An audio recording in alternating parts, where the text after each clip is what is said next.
The biting wind of Nome, Alaska, in 1888, whipped through the makeshift auction tent, carrying with it the scent of pine and desperation.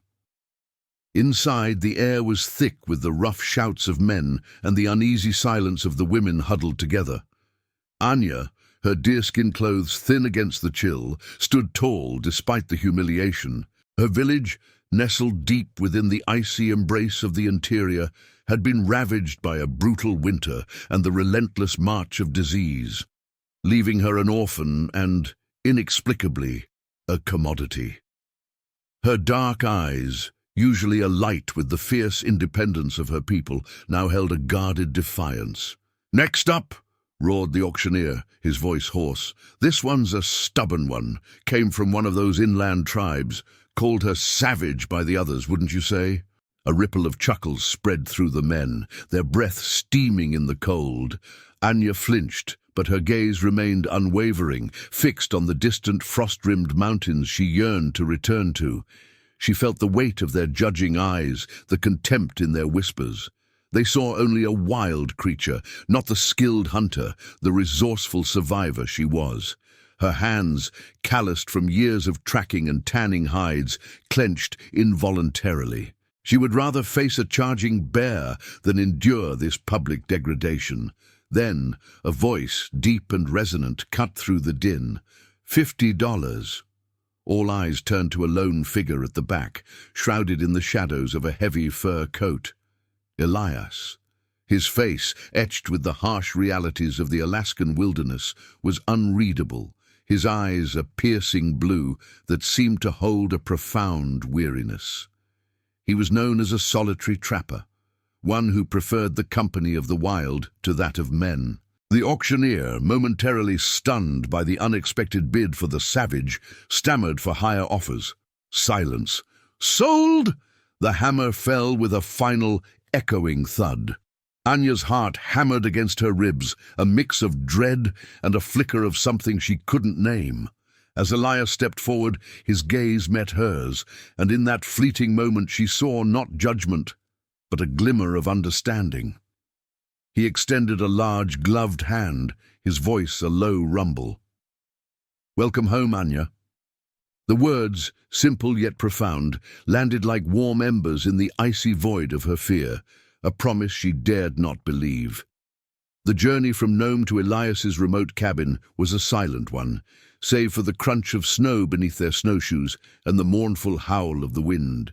Anya walked a respectful distance behind Elias, her senses acutely aware of every rustle in the forest, every shift in the biting air. Her initial shock had faded, replaced by a cautious curiosity about the man who had bought her not with a glint in his eye, but with a quiet solemnity. He had offered her a thick wool blanket from his pack, a small gesture that spoke volumes in its absence of demands. Elias, for his part, was equally aware of Anya. He could feel her wariness, the phantom tremors of a spirit that had endured too much.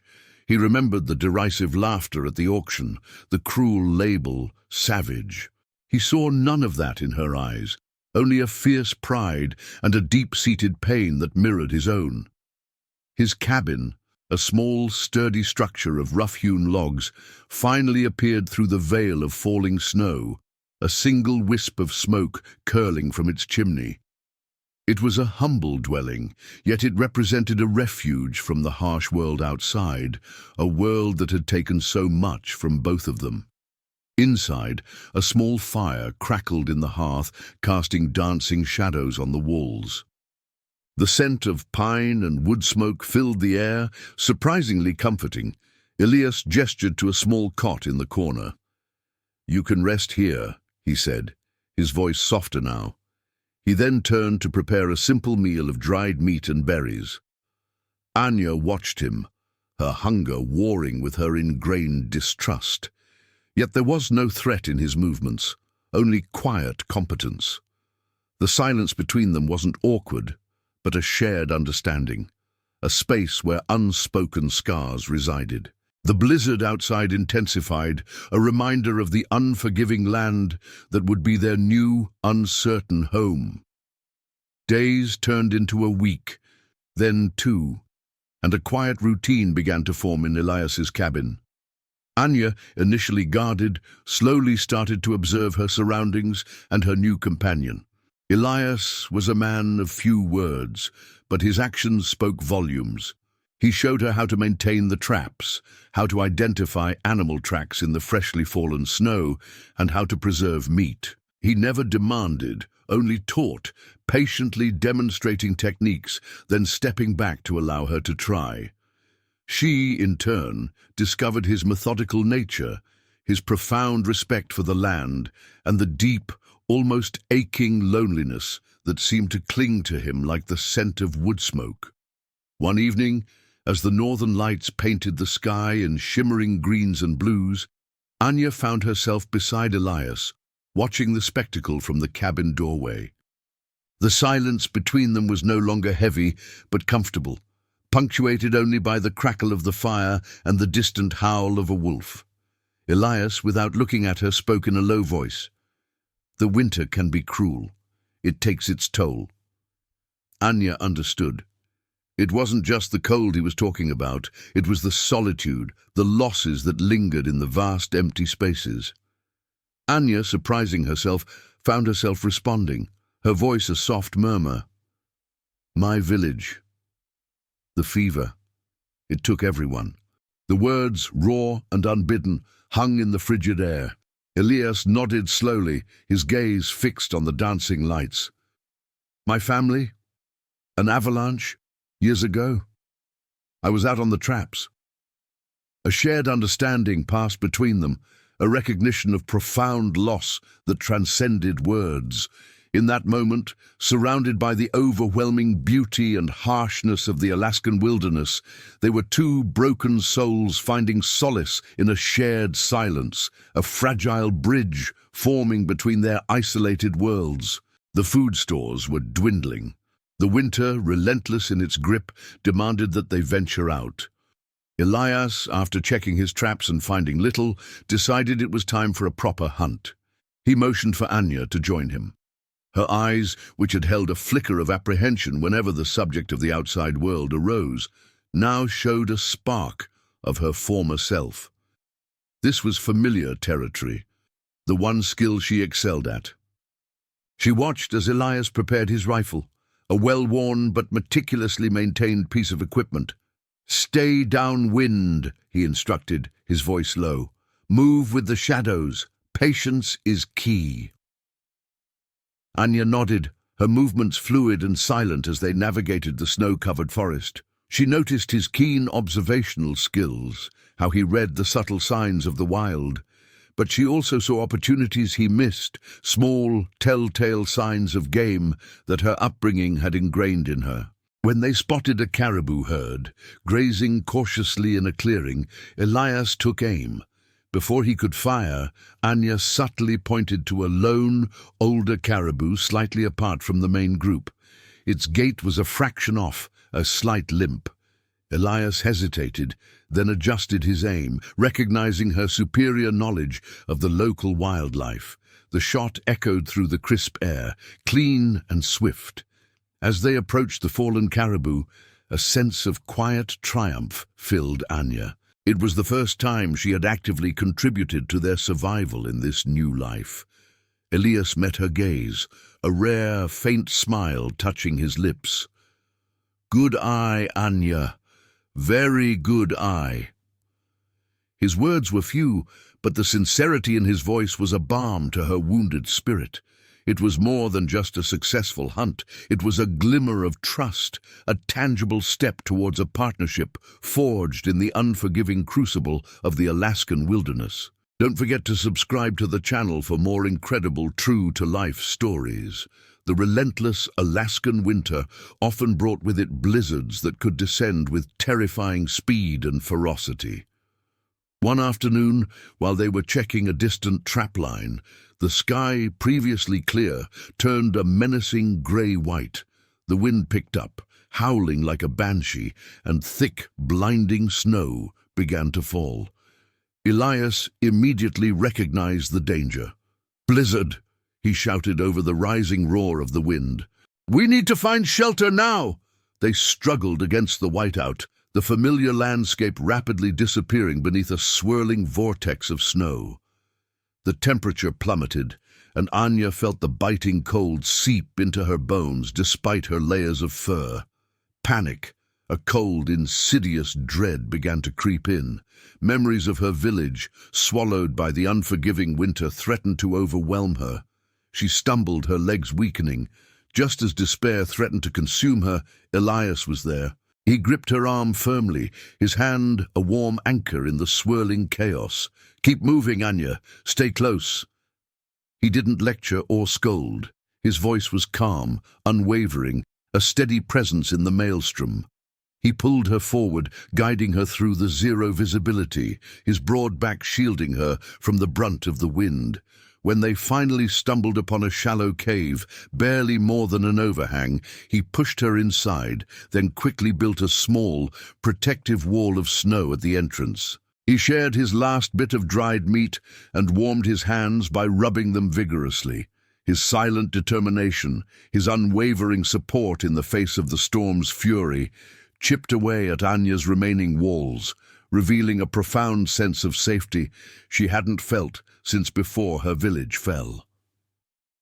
The blizzard raged for 3 days, trapping Elias and Anya in the small, icy cave. The cramped space, initially a source of discomfort, slowly fostered a deeper intimacy. As the last embers of their small fire flickered, Elias, perhaps spurred by the raw vulnerability of their situation, began to speak of his past.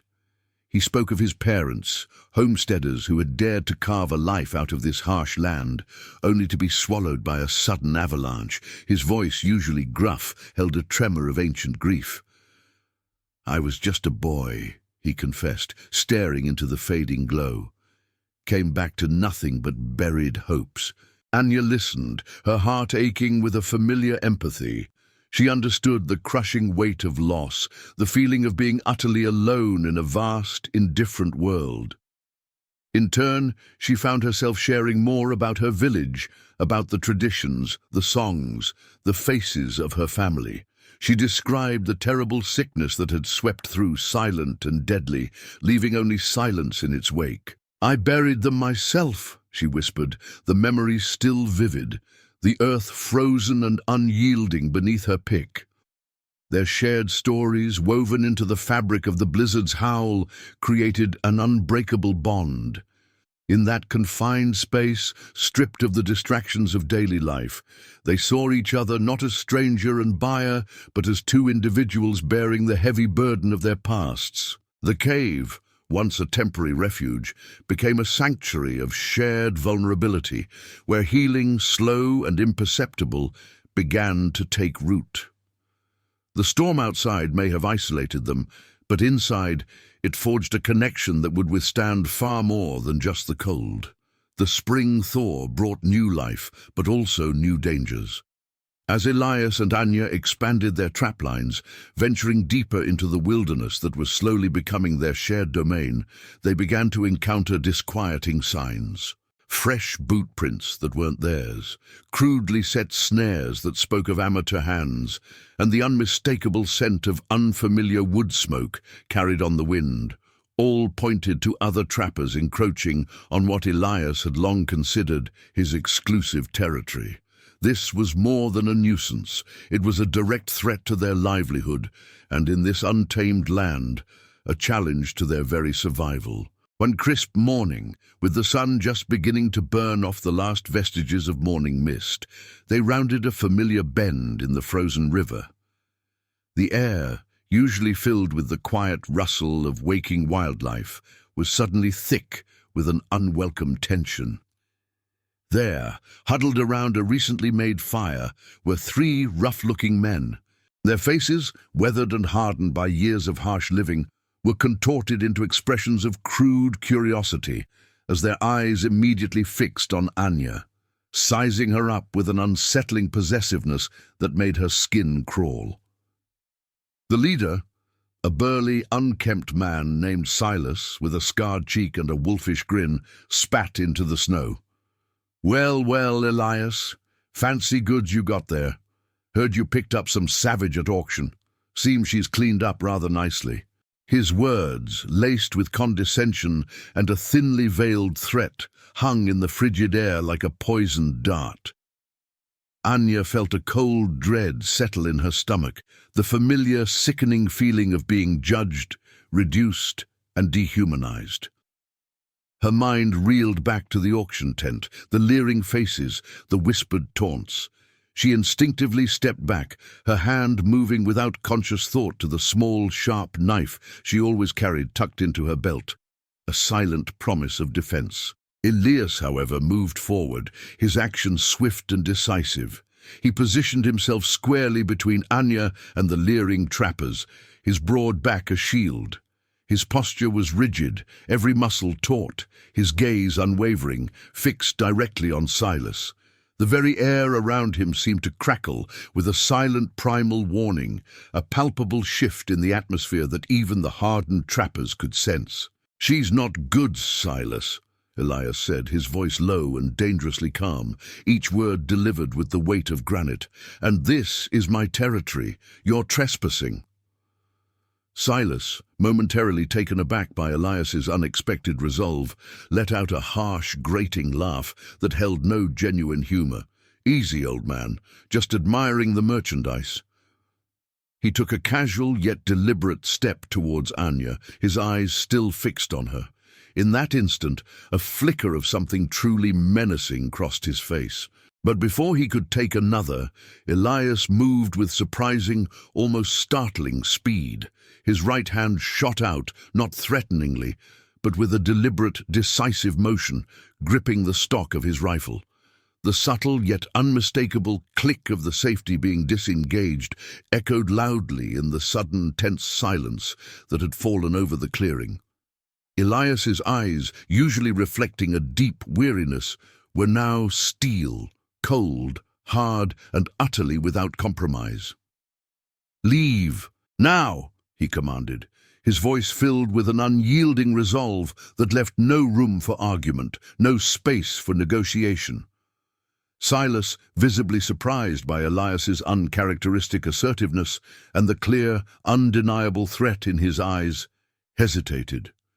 He met Elias's unblinking gaze for a long moment, then slowly, reluctantly backed away, his companions, sensing the shift in dynamics, quickly following suit, their bravado evaporating into the cold morning air. Anya watched them retreat, her heart pounding a frantic rhythm against her ribs, but a profound sense of relief, warm and encompassing, washed over her. Elias had not just protected her physically, he had defended her dignity, affirming her place by his side not as property or an object, but as a person worthy of respect and defense. As spring blossomed fully into summer, the Alaskan wilderness transformed, shedding its icy shackles and bursting forth with vibrant life. This change brought not only new resources, but also new lessons for Elias and Anya. Anya, with Elias's patient guidance, deepened her understanding of the land in ways she hadn't known were possible, learning the intricate workings of the trapping economy and the subtle art of wilderness commerce. She, in turn, eagerly shared her ancestral knowledge. She showed him how to identify the best edible plants and berries, revealing hidden patches of nutrient-rich greens and sweet, tart fruits. Knowledge passed down through generations of her people, an intimate understanding of the land's bounty.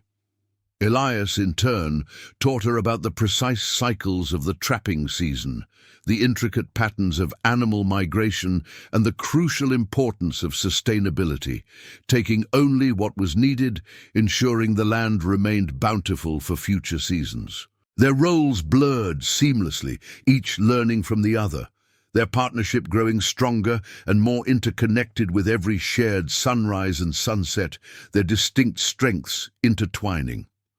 One crisp, clear afternoon, while they were fishing in a swift-flowing river, their lines taut with the promise of a good catch, a large, aggressive grizzly bear suddenly appeared on the opposite bank. It was drawn by the potent scent of their fresh fish, its massive frame radiating raw power. Elias, caught off guard by the unexpected appearance of such a formidable predator, stumbled backward on the slippery river stones, his rifle slipping from his grasp and disappearing with a splash into the churning, icy water. A moment of chilling vulnerability. Anya, reacting with an instinct born of her upbringing, a primal response honed by generations of living alongside these powerful beasts, moved without hesitation. She grabbed a sturdy, gnarled branch lying nearby and let out a guttural cry, a piercing, ancient warning sound passed down from her ancestors, specifically designed to startle and intimidate large animals. She didn't flee. Instead, she stood her ground, her body tense, her eyes locked with the bear's, her small frame radiating a surprisingly formidable presence. The bear, momentarily confused and taken aback by her unexpected defiance and the unusual piercing sound, paused, its head cocked slightly. It grumbled, a low, rumbling growl, but instead of charging, it slowly backed away, its immense form disappearing into the dense foliage along the riverbank.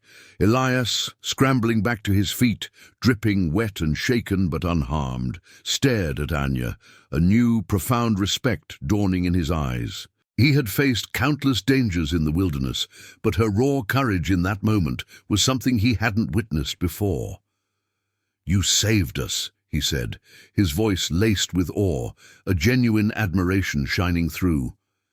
Anya, her heart still pounding from the adrenaline, simply nodded, a quiet pride blooming within her. She was not just a survivor, not just a dependent, she was a force, deeply connected to the land and undeniably capable of protecting herself and those she cared for. This incident, raw and immediate, solidified their bond even further, demonstrating unequivocally that their combined strength lay not just in Elias's seasoned experience, but equally in Anya's profound, almost innate, connection to the untamed wilderness. As the seasons turned, so too did the whispers among the isolated communities of trappers and traders. News of Elias's savage and her seemingly unusual abilities began to spread, carried by infrequent visitors and passing traders. Some whispered with suspicion, clinging stubbornly to their entrenched prejudices, their faces hardening at the mention of her. They saw only the other, the wild.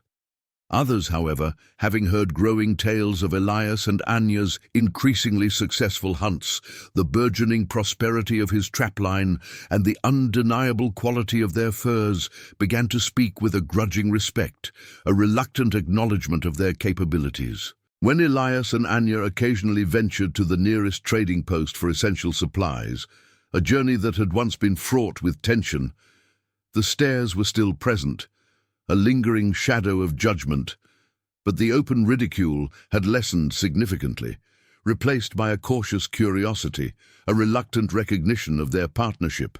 Anya, who had once instinctively shrunk from their scrutinizing gazes, now held her head high, her confidence bolstered by Elias's unwavering presence and the undeniable strength she had found within herself.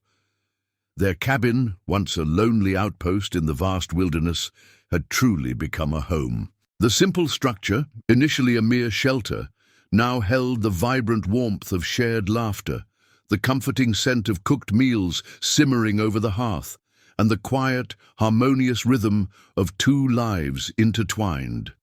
Elias, who had lived a life defined by stark solitude, an existence he had long accepted as his fate, now found himself looking forward to Anya's presence with an anticipation he hadn't known was possible. He cherished her quiet observations, her unexpected wisdom about the land, her vibrant spirit. He saw how she had softened the rough edges of his hardened existence, bringing a vibrancy, a depth of feeling he hadn't even known he was missing until it blossomed around him. Anya, in turn, had found more than just a place to live with Elias. She had found a sanctuary, a true haven. He was the first person in a long time who genuinely saw her, truly saw her, beyond the cruel labels and the devastating tragedy of her past. One evening, As the Alaskan sun dipped below the horizon, painting the vast sky in fiery hues of orange, red, and purple, Anya found Elias sitting on the cabin porch, his gaze lost in the breathtaking expanse of the wilderness.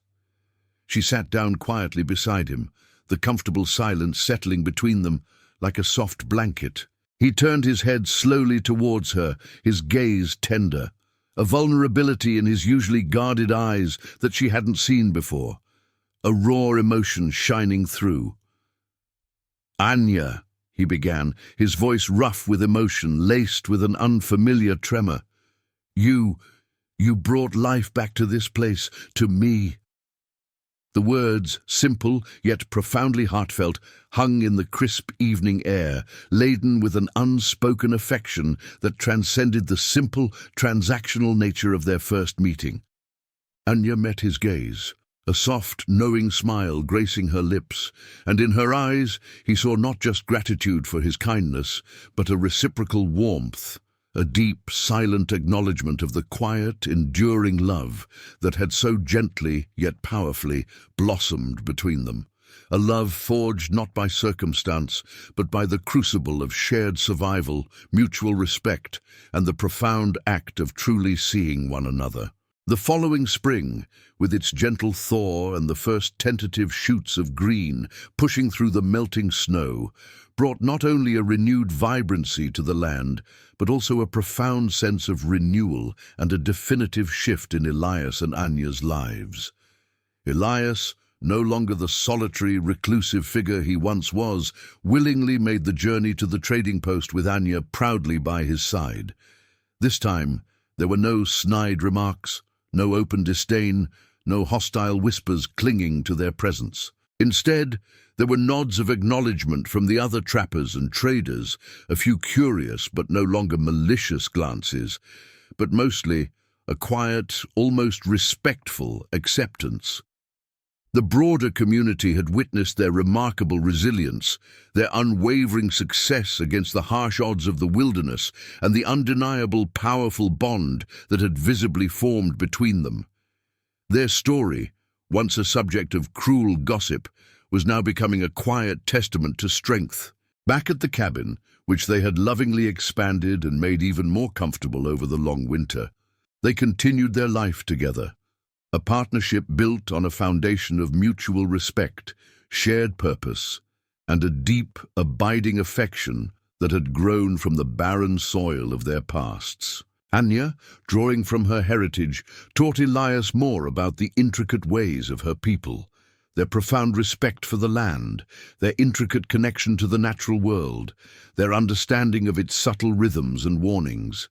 Elias, in turn, readily shared his vast knowledge of trapping techniques, the nuances of fair trading, and the essential practicalities of survival in this demanding, often unforgiving, environment.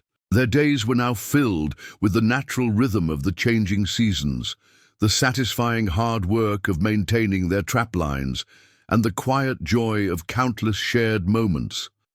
Silent understanding over a crackling fire, the warmth of companionship during a sudden storm, the simple pleasure of watching a sunset together.